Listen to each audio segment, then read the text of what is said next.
Okay. And if you want to tell a joke, Jamie, do you have a good joke? Um, well, I'm not too sure about a good joke, but And if you want to tell a joke, Jamie, do you have a good joke? oh, I can hear it That echoing means we're back. live. So I was going to say, why did the moon have a headache? Because it was What? full the night before. It was a That's full moon the night before. that's a good one, Jamie. I just made that up because we're talking about the full moon tonight and the energies associated with that. And that energy is everything and what that may mean specifically for you and everyone else because they are also a part of everything. Yeah. Have you ever noticed that people act a little like kind of off during a full moon? Or they felt more emotional? Maybe you felt more emotional, or you felt a little more tired, or you're more creative than usual. Well, that's not just folklore. Today, we're diving into what's really going on, both energetically and scientifically, with the moon. Because the moon doesn't just pull tides, it pulls on us. The water, the earth is 70% water.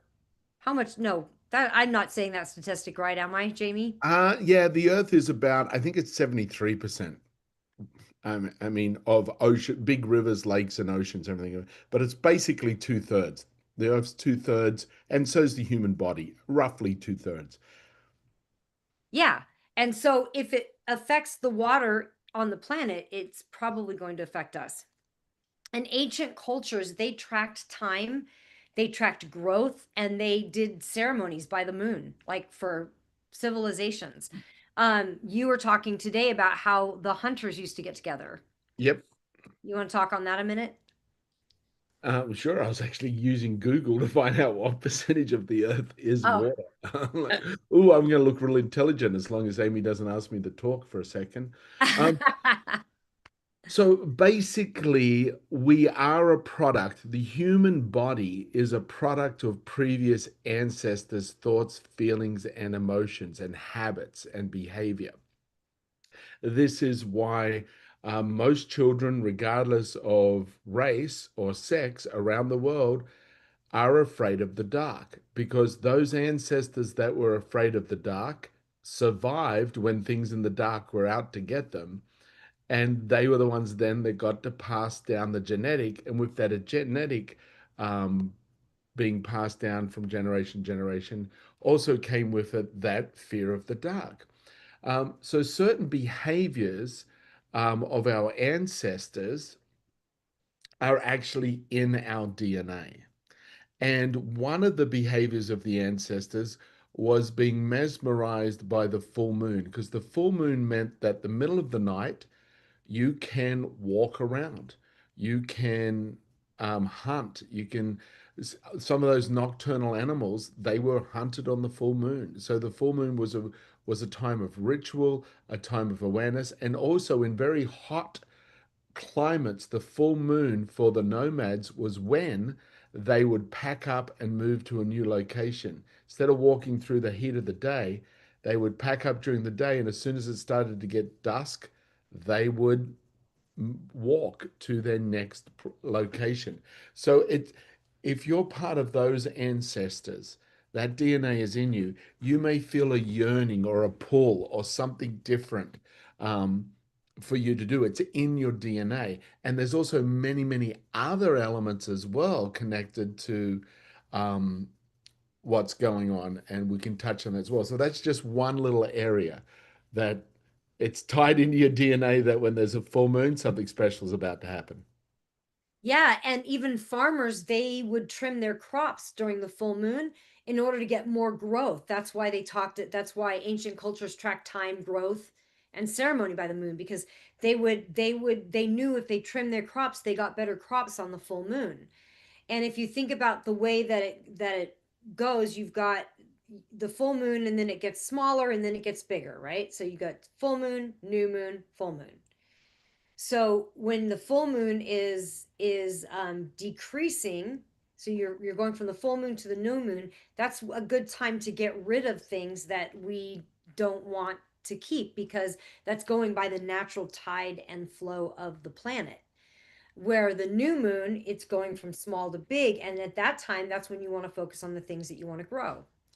But by cutting back, by trimming off the dead stuff, the new stuff comes in. So it's also a great time to get rid of clutter in the house and things like that. But I actually trim my hair every full moon. And I actually, it was funny because I got up this morning and I wasn't even thinking it was the full moon, and I trimmed my hair because it was just getting too much in my face. And then later you were like, "Oh, it's the full moon tonight." I was like, "Oh yeah." And so, but I should have known because my hair knows it's like clockwork. But it grows bigger and longer from cutting it on the full moon. I had a hairdresser tell me that when I was like 19 or 20 years old. And I've done it forever, and I'm 56 years old and I have pretty healthy hair. So I trim off the dead stuff. It gives room for the new stuff to grow. Um, Yep, I always know when it's a full moon because Amy starts getting rid of the clutter.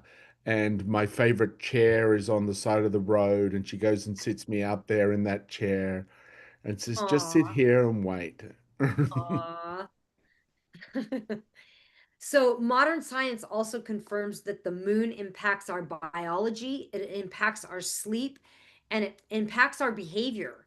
The full moon is a peak point and a mirror for what's been hidden. So think of the full moon as like nature's spotlight. Whatever's hiding in your emotional shadows, it gets lit up. So the moon's gravity affects the Earth's tide, which we talked about. And I've got the statistic here now. Humans are 60 to 70% water, and researchers believe that this can impact our biology. And some studies can even show slight uptick in blood pressure, heart rate, and emotional sensitivity during the full moon. And they did a sleep disruption. Go ahead. Oh, I was just going to say there's many, many things that are in play. If you imagine that the sunlight is the huge generator of energy going out into the universe. And when there's solar flares, you know how the solar flares can affect your Wi-Fi and your digital, everything that's a frequency, which everything is, but things that rely on frequency like electricity and Wi-Fi and whatnot, solar flare activity can actually influence that. Well, the energy waves that are coming from the sun are hitting the moon, and when it's a full moon, they're fully reflecting back. So you're getting a high intensity of it during the daylight hours. It drop dawn and dusk, it drops down to a medium intensity, and then you have low intensity during the night of the full moon, but there's no break. So you're continually getting fed this energy, and that's why there's an increase on so many aspects of the human psyche and body as well, with all those other things we mentioned. Wow.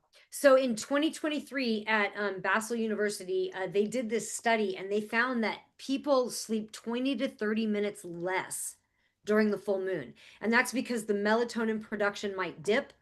It affects the mood, your rest, and your recovery. And again, that melatonin production, it starts with seeing any light. So if it's more light and you've got that moonlight coming in, that's going to decrease your melatonin production.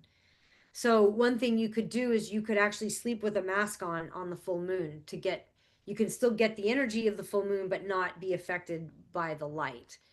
But Mhm. it also you've got brain wave patterns that change, and REM sleep is altered. So REM is when we are the most deepest in sleep, and that's when our brain has time to heal.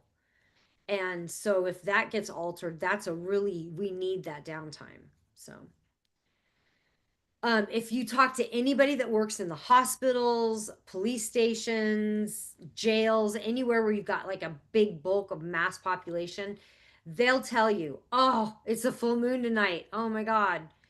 Um, so uh, they see it. They see an uptick in increased activities often. So, and there's been all kinds of reports about it. Plants also respond to the full moon with higher germination and higher water absorption during the full moon. And animals use the moonlight for navigation and reproduction. So, again, that using it to be able to see at night, using it for navigation. Yeah, it's not uncommon and it's great. Just go do a little research on yourself, look for some YouTube videos and whatnot on the reproduction that happens in a full moon. There's certain aspects of marine life and other reptilian life and everything else that they wait till the full moon for their honeymoon sequence, their copulation and everything else, and the fertilization. It happens on the full moon. And in fact, when I was a kid, we used to do prawn trawling with a handheld net. So shrimp, we'd be in the bay with like this big 8 foot deep net, and you'd push the pole down in the sand. And on the full moon, we would pull this net up onto the beach and then collect all and we get big bucket loads full of shrimp. You throw all the fish and crab back, but you keep all the shrimp, boil them up, and eat them. But we would do that on every couple of through summer, through the full moons. Really? Yeah. Did it have to do with the light or just the migration of the I don't know. I was a hungry kid, so I just did it and ate. interesting, interesting. So, the full moon is a cue in nature's schedule. It's not superstition, it's like a signal, you know? So we're kind of trying to take some of the woo-woo out of what the moon, what is around a full moon, the full moon, you know? So we think of witches and the full moon, but that's because what they would do in the olden days, where that folklore came from is that they would take a broom and they would move it over their crops while they were dusting the crops, while they were trimming the crops. They would also use a broom to sweep all of the negative energy away from their crops, and they would pray for, bountiful crops. And so but passersby said they saw witches jumping on brooms, like they were on the broomstick, but they weren't. They were just swinging them. And Maybe, also, but a lot of sages would like there's certain herbs and flowers and whatnot that have medicinal benefits to them that bloom or are harvested at night for strongest potency. So on a full moon, they could see what they're harvesting. So yeah, ooh, these yeah, witches are out at night. It's like no, someone who has an understanding of the medicinal qualities of a plant is collecting them at night where their potency is stronger and they can see at the full moon what they're grabbing. So they're out on a full moon and you get to see them on a full moon because you can also see. Uh, yeah. I used to, and I must admit, I don't encourage anyone to do this. It was foolishness. Yet, when I was 20 years ago in Australia and it was a full moon and I was driving back from some event at night, sometimes I would turn the lights off and I would drive by moonlight. It's crazy. Yeah, do Yeah. not do that. Do Do not. not do that. Yet it was interesting. There's enough light for you to be driving a car, at 60 miles per hour Crazy. Okay, now you guys know why I don't let him drive. All right. at night. So the moon is actually a mirror for us. And in spiritual traditions, the moon reflects our subconscious. So the full moon reveals what we've suppressed or denied emotionally and energetically. So old wounds, relationship issues, limiting beliefs, those all come to the surface during a full moon. So this is a time for release rather than resistance.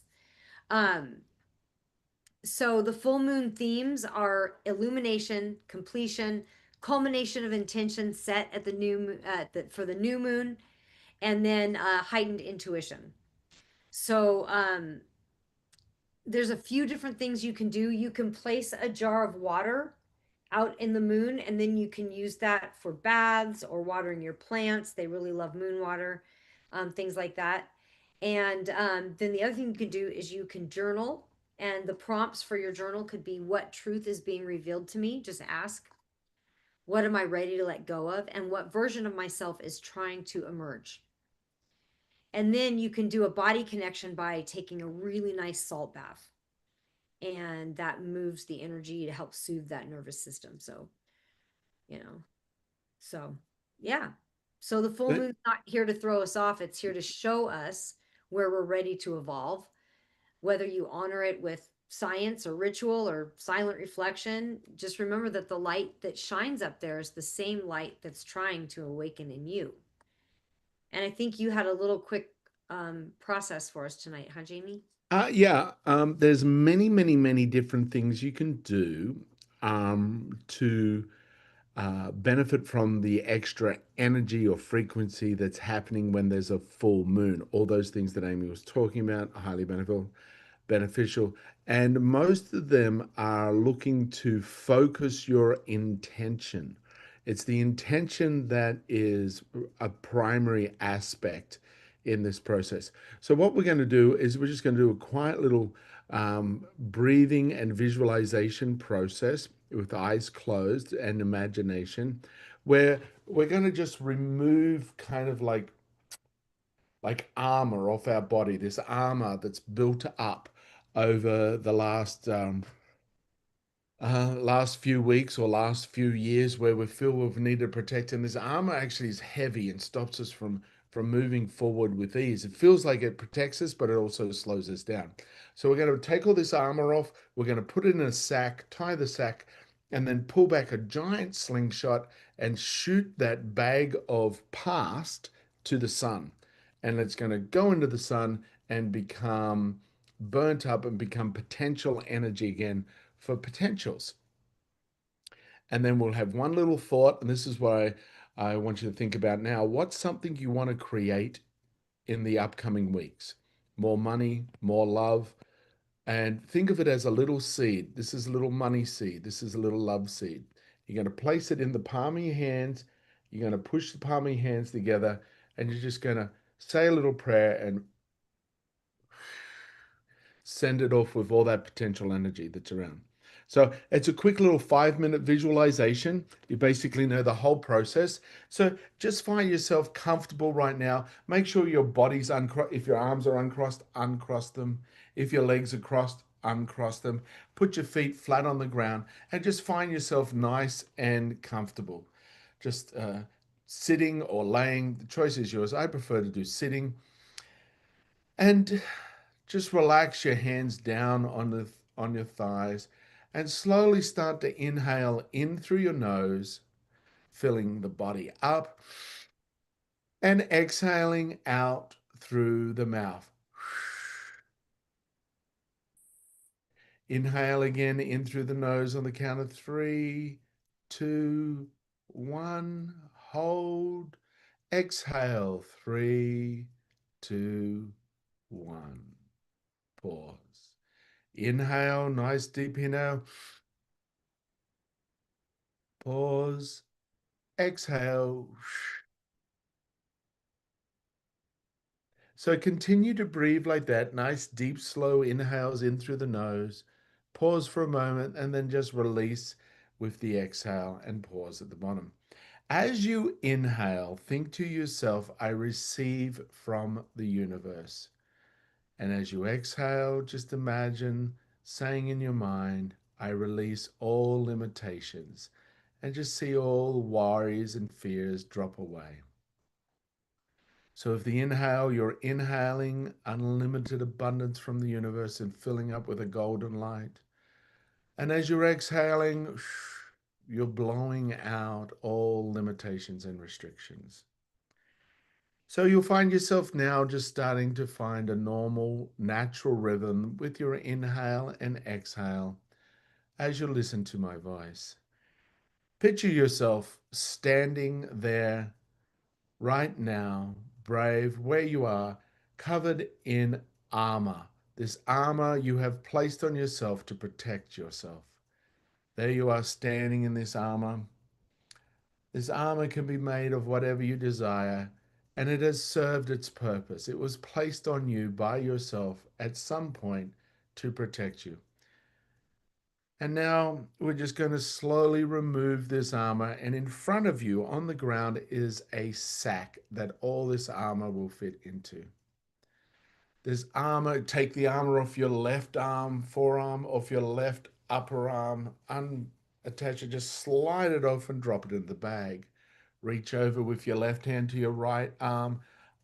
Start to unclasp or untie the armor and just slide it off your right arm into the sack. Big, strong chest plate over your chest. Just untie or unclasp it, take the front off, and as you pull the front off, the back falls off, and you pick them up and you put them in the sack. You take off the leggings off your left leg all the way down to your left boot, remove and drop into that sack. Take off your right armor, right leg, right foot, just drop it in the sack. Take off any gloves that you may be wearing, and there you are. You're feeling very free and uninhibited now. Free to be you, free to move. And you notice that you're still wearing a helmet. So reach your hands up, grab that helmet, and just pop that off and drop that in the sack in front of you. And any other trinkets or debris that may be attached to that armor, you can just brush it off all into that sack. And there you are, free and uninhibited, so light and carefree now. All this armor has served its purpose, protecting you from the past. And just thank the armor now as you grab the top of the sack and pull it together and tie it up. Just bind it nice and tight at the top. And this bundle of armor, this heavy weight that you've been carrying that's protected you from the past, has served its purpose and you no longer need it. Now, just to your right, there is a giant slingshot. Place the bag of armor in the slingshot and start to pull that rubber band back, that slingshot. Start to pull this giant slingshot. Pull it back further and further and further. And we're going to shoot this bag of used armor into the sun. On the count of three, we will let it go. 1, 2, 3. And you let it go, and it flies. Watch it fly through the space, through the space. In 3, 2, 1, it hits the sun and instantly becomes abundant energy, radiant energy, all potential, all that past energy of protection has now turned into potential energy of creation. The sun has transformed it. The sun, that giant furnace in the middle of our solar system, has turned all those cares, concerns, and worries of the past into potential. And now reach inside your pocket and you'll find a magical little seed. And we are going to germinate this little seed of potential with all that energy that's coming with the full moon tonight. Place that little seed in the palm of your hand and whisper to it, I love you. Thank you. You are abundant and gratefully received. This could be a little seed of love. This could be a little seed of a money inheritance, a little seed of joy or happiness, a little seed of a new discovery. Whatever it is that you wish to create in the coming weeks, this seed holds all the code, all the blueprints for that potential. And all it needs is a little germination of intention and all that potential energy that's going to be shooting down to us tonight and reflecting from the moon. So, with that seed in the palm of your hand, place your other palm on top of it and put it in prayer position in front of your heart chakra. And now, with the energy flowing through your body, just imagine that seed growing bigger and bigger and bigger, growing, growing, growing. Give your hands a little kiss. Thank the seed and just blow it out into the universe for it to grow unlimited, no restrictions. And there will be abundance of what you desire show up for you in the coming weeks, quickly, easily. Just repeat after me. I gratefully, lovingly, happily, instantly accept and fully absorb the divine blessings of my joyful intention. So be it. And now take another deep breath in through your nose. And as you exhale out your mouth, just wiggle your fingers, wiggle your toes, and become fully present, aware, and awake right here and right now. And that is the full moon seed blessing. I love that. That was great. That was great. Good job. Um, come back to reality. We're gonna jump off now of the live so that we can do some personal one-on-one stuff. And the way to get here, it's free to join us. We don't charge anything for it. Just go to toxicminefield.com and join us right now. It's Tuesday nights at 6 p.m. And it's usually pretty short, so jump on with us. And tonight is the full moon. There's a full moon. Let me just I'll put it in the chat here. Is it mastercode.org? Yeah, mastercode.org is doing a full moon Meditation. meditation. And it's at 8 p.m. tonight. So that'd be in an hour and a half. If you guys want to go join that, it's going to be great. It's great. We'll be there and you'll be joining thousands of people all over the world. And it's free. It's free, so well worth it. It's worth a million times what you'll pay.